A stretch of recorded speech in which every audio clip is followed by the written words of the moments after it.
So, g'day, what's up, Dons? It's GTA Wide Wednesdays, and I watch people gamble at the casino for fun.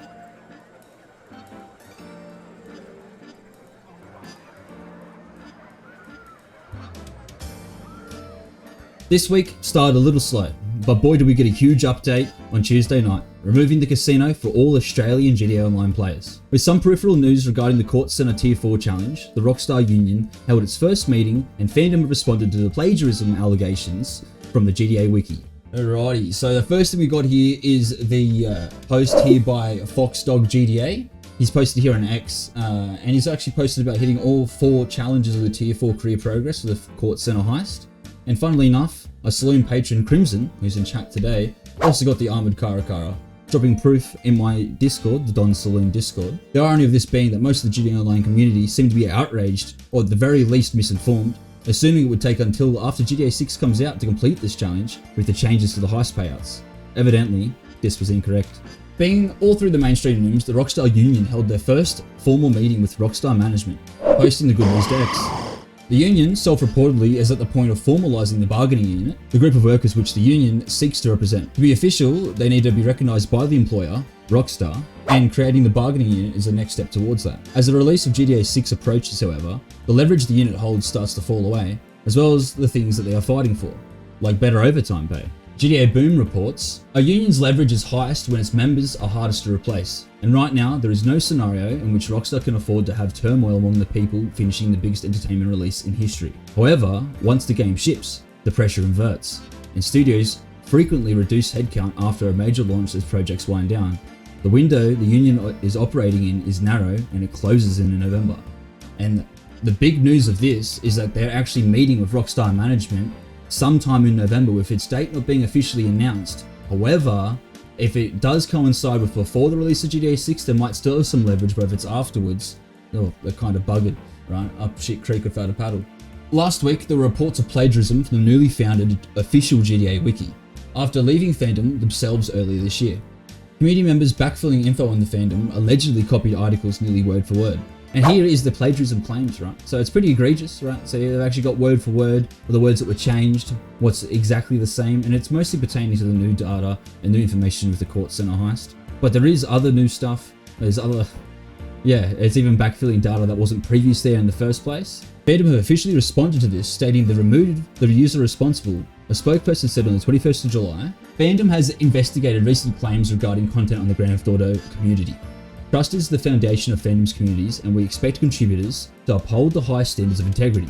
While our initial review of the information provided did not identify evidence of plagiarism, a second review prompted by new information determined that a contributor had violated our community standards for original content. We have terminated our relationship with the contributor responsible and are reverting all flagged edits that do not meet our standards. And that's pretty huge after it was sort of up in the air and was just allegations, but that obviously confirms that this is definitely true. And thank you to Rockstar Intel and X for actually giving me this, not giving me this information, but making this information public. Just tonight, Rockstar dropped a huge background update, removing all Australian players' access from the casino. The change appears to have been done in reaction to the Australian government passing the Online Gambling Reform Bill on the 2nd of July. But its changes won't come into effect until January 1, 2027, and are meant to be restrictions on waging advertising. Yes, that's right. The ads themselves aren't even banned. Rockstar seem to be assuming that their casino falls under the online lottery's definition, regardless of the fact that shark cards can't be gambled with. There's now no slot machine, roulette, blackjack, poker, inside track, or even the lucky wheel for Aussies. They'll still be able to collect their measly 1,000 daily chips and trade it in though. To be honest, this is pretty rough. Like, I don't understand why Rockstar would preemptively remove the casino from players' access in Australia. Like, it doesn't make sense. This doesn't fall under the category of an online casino in any way, shape or form. You can't spend real money, as in you can't buy shark cards and then use that shark card money at the casino in any country in the world. And that's so they don't have accusations of A, running an online casino in most countries already, and B, of underage gambling. Even though it's an R18+ game, Rockstar is aware that children will be playing their game. So I don't get why they would preemptively remove the casino's access here. Like, Rockstar is meant to be a developer that pushes the envelope, that is meant to be not necessarily against woke culture, but it's definitely not PC. Nothing in any Rockstar game is PC. Like, you play as a bully in one of their games, for Christ's sake. Like, they're either street racing, you're selling drugs, you're murdering people, you're being a gangbanger, you're thieving from people, stealing their riches, you're deterring the government, and sometimes they're shady people in the government, or morally ambiguous people that make you seem better or feel better about yourself. But most of the time, you're a straight a-hole.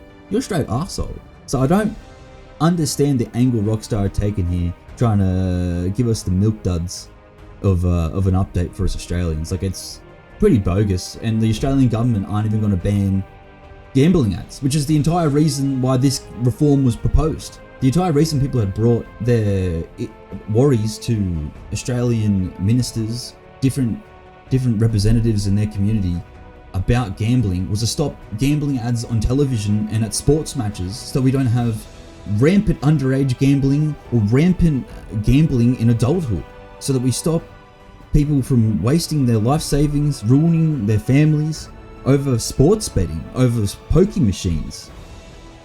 But they're allowing the ads to go on. They go on after 9-10 o'clock when the kids are in bed, so at least the kids won't see it. Now at sports matches, they won't have to wear, they'll have to wear t-shirts that don't have gambling ads on them so that the kids can't see it. But you my friend, just sitting at home on your couch after 10 o'clock at night, or on YouTube if you're 18 plus and have signed your Face ID over to YouTube so they know that you're 18, you'll get those ads. You'll get every single one of them. But you won't be able to gamble in GTA Online's casino. Like, what the fuck? What is happening? Has Rockstar gone too far, or are you blaming the Australian government and Albo for these changes?